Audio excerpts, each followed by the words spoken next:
Yo, what is going on, everybody? It's your boy Thrax, and welcome back to another video. Now, this is kind of different. If you watched the channel back in the day, I used to talk about football and stuff, and just like around like past, present, future stuff, and that was like basically the beginning of my channel, and that's what I did. I just talked about football. Now we're gonna be kind of reverting to that. I kind of want to start getting into that more again, because it's just easy content, and I just like talking about football. You know what I'm saying? It's my passion. So today we will be talking about is Frank Gore a Hall of Famer or not? Now, Hall of Fame or not is a series that I did where I talked about players that recently retired and do I think they will be or do they deserve to be in Canton's Hall of Fame. Now, let's just get right into this.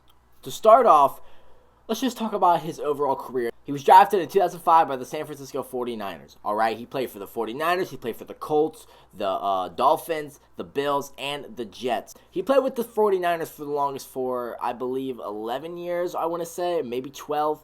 And then he went on to play for the AFC and just played for AFC teams all throughout the rest of his career. For some overall career stats, he's third all-time in rushing yards with 16,000 exactly, which is kind of cool. 81 career touchdowns is not the most, but then again, 81 touchdowns. There's not a lot of players out there who get that many touchdowns. So, that's the same amount of touchdowns as like almost Calvin Johnson, I believe. And obviously, Calvin Johnson is a player that I think is going to make the Hall of Fame. So, just putting up similar numbers to him. 4.3 career yards per carry. He played 241 career games, so he has a lot of longevity. Has almost 20,000 all-purpose yards and almost 100 all-purpose touchdowns, which is pretty nice. And then as for some awards and some accolades, he's a 5-time Pro Bowler. So he was, one of the best running backs for just 5 years. And a lot of those years, I believe he did get snubbed. It's just that in the era that he was drafted and that he played in, it was kind of a pass era, but there were still teams that had a run-heavy team. So I believe he could have made the Pro Bowl, but it was just one of those years where he just didn't get voted. He had 9 seasons with 1,000 or more yards, which is obviously like not a lot of players do that. You know what I'm saying? I don't even know if Adrian Peterson has 9 1,000-yard seasons. You know what I'm saying? He has 12 consecutive seasons with 800 or more yards.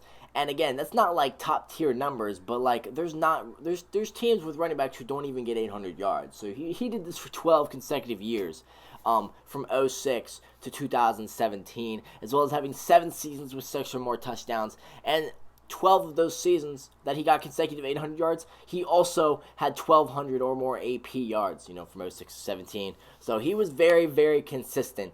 He was able to receive the ball, but then again, he was more of a power back, so he did run more, definitely. I'd say he was kind of like a slower Walter Payton. He was able to run through people, obviously, but he just wasn't the fastest running back of all. And then some just interesting more stats and whatnot. He's the franchise rushing yards leader and rushing touchdowns leader for the 49ers. Obviously, for passing and receiving, you have like Joe Montana and Jerry Rice, who obviously 90s and 80s hits for the 49ers, crazy Hall of Famers. But with a new age player holding the rushing yards and touchdown record, you have Frank Gore. He did lead San Francisco to a championship appearance in 2012 against the Baltimore Ravens, sadly falling to them. So he did help them get to a Super Bowl appearance, and then brought them to multiple conference championship appearances. Obviously, they won one, and then they lost one against the Seahawks, sadly, in 2013, which was the year they won the Super Bowl. And then in his last season at age 37, he managed to get over 650 rushing yards, as well as scoring a couple touchdowns and 3.5 yards a carry. Obviously that's not like above average, I don't think, but it's not bad at all. Like 3.5, for his build, he is a power back. His main use is just to get easy third and shorts, or to just get the couple yards that they need. So he's a power back. So 3.5 yards a carry is not bad at all. 650 rushing yards along with 2 touchdowns at age 37.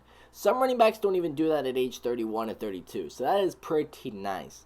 And then as his just career as a straight 49er, he is a 49ers legend in my book. Just with the seasons that he played with them, he played 148 games and managing to rack up over 11,000 yards, 64 touchdowns, and as well as getting 4.5 yards per carry. That's a lot more than 3.5. Just that extra yard for every carry that you get.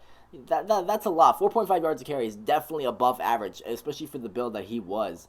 So, overall, in my opinion, I think Frank Gore is a Hall of Famer. I mean, when you just look at the stats, he's third all-time in rushing yards. He's very, very consistent. Now, he did have one season with over 1,600 yards, so he did have that one, crazy breakout year that separated him from all the other running backs. But then again, in 2006, that was kind of an era where running was really, really, there were quarterbacks that passed for a lot, but then again, there were just those couple running backs like Tiki Barber and Sean Alexander that just went off that year. So he definitely was up there in stats and everything like that. I mean, he was a beast. He was consecutive.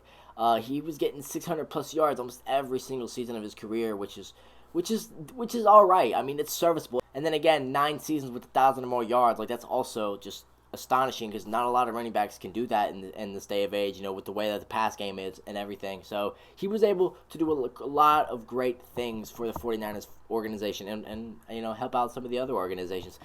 Nearly getting that 20,000 all-purpose yard mark and 99 career touchdowns. And he didn't score any touchdowns in 2017, I believe, or 2018. It's one of those years. He didn't score a single touchdown. So if he would have just got one touchdown that year, he would have been able to hit the triple TD mark, which is kind of interesting to think about. So I hope you guys do enjoy videos like this. So if you want to see more content where I just talk about football, let me know down in the comment sections below. I can talk about present football, past football, future football. So this is a Hall of Fame or not. So just let me know down in the comment section below. Anyways, guys, I hope you guys do enjoy all the videos that I come out with. If you are new, hit that subscribe button down below. It helps the channel out a lot. We're on the grind for 250. Help your boy out. And if you enjoy, make sure to hit that like button down below. Anyways, guys, my name is Nolan Roberts, your boy only Thrax, and I will see you guys in the next video. Peace.